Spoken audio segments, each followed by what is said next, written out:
Hello everybody, welcome to our channel our health and wellness. So today we are going to discuss about ozone layer.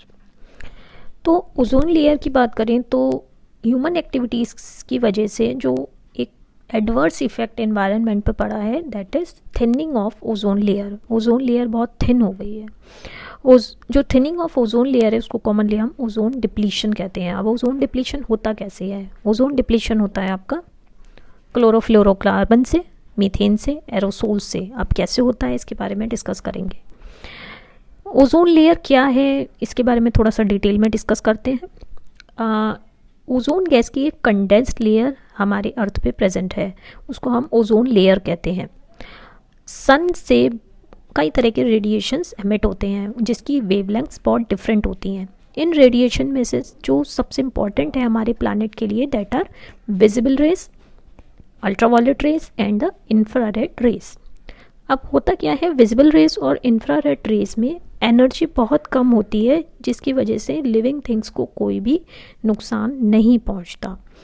लेकिन ultraviolet radiation की बात करें तो इनका energy content बहुत ज़्यादा होता है. ये एक लिविंग सेल बर्दाश्त नहीं कर सकता और उसको नुकसान भी पहुंच सकता है. तो अगर ह्यूमैनिटी का हम सर्वाइवल चाहते हैं तो हमें अल्ट्रावायलेट रेडिएशन से बचना बहुत ज़रूरी है ताकि हम इकोसिस्टम को, लाइफ को सस्टेन कर पाएँ. तो ओजोन लेयर एक प्रोटेक्टिव शील्ड है हमारी अर्थ के अराउंड जो ज़्यादातर हमारा अल्ट्रावायलेट रेडिएशन को एब्जॉर्ब कर लेती है और हम सबको उसके डैमेजिंग इफ़ेक्ट से बचाती है. तो ओजोन लेयर हमें स्ट्रेटोस्फीयर में मिलती है between 20 to 25 kilometres above the sea level. अब हम जानेंगे ओजोन फॉर्मेशन होता कैसे है. ओजोन फॉर्मेशन के कुछ स्टेप्स होते हैं. जैसे स्ट्रेटोस्फीयर में जो ऑक्सीजन प्रेजेंट होती है वो मॉलिक्यूलर फॉर्म में होती है. वो जो अल्ट्रावायलेट रेडिएशन की शॉर्ट वेव लेंथ है उसको एब्जॉर्ब कर लेती है और जिसकी वजह से जो मॉलिक्यूलर ऑक्सीजन है वो स्प्लिट हो जाती है इनटू इट्स 2 एटम्स. तो जो कॉन्स्टिट्यूएंट एटम्स हैं वो फर्दर मॉलिक्यूलर और ऑक्सीजन से कंबाइन करते हैं और ओजोन बना लेते हैं. मॉलिक्यूलर ऑक्सीजन के फॉर्मूले की बात करें that is O2 and ozone के जो फॉर्मूला होता है दैट इज़ O3. इस तरह से ओजोन फोटोकेमिकल रिएक्शंस की वजह से बनती है जिसमें मॉलिक्यूल जो होता है, जो कॉन्स्टिट्यूएंट मॉलिक्यूल है दैट इज़ ऑक्सीजन.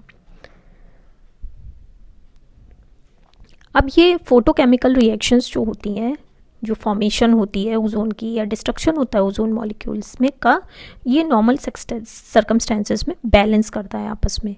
तो इससे क्या होता है कि अल्ट्रावायलेट रेडिएशन एब्जॉर्ब हो जाता है. लेकिन अगर किसी वजह से इसमें डिसबैलेंस होता है तो ओजोन लेयर थिन या थिक हो जाती है.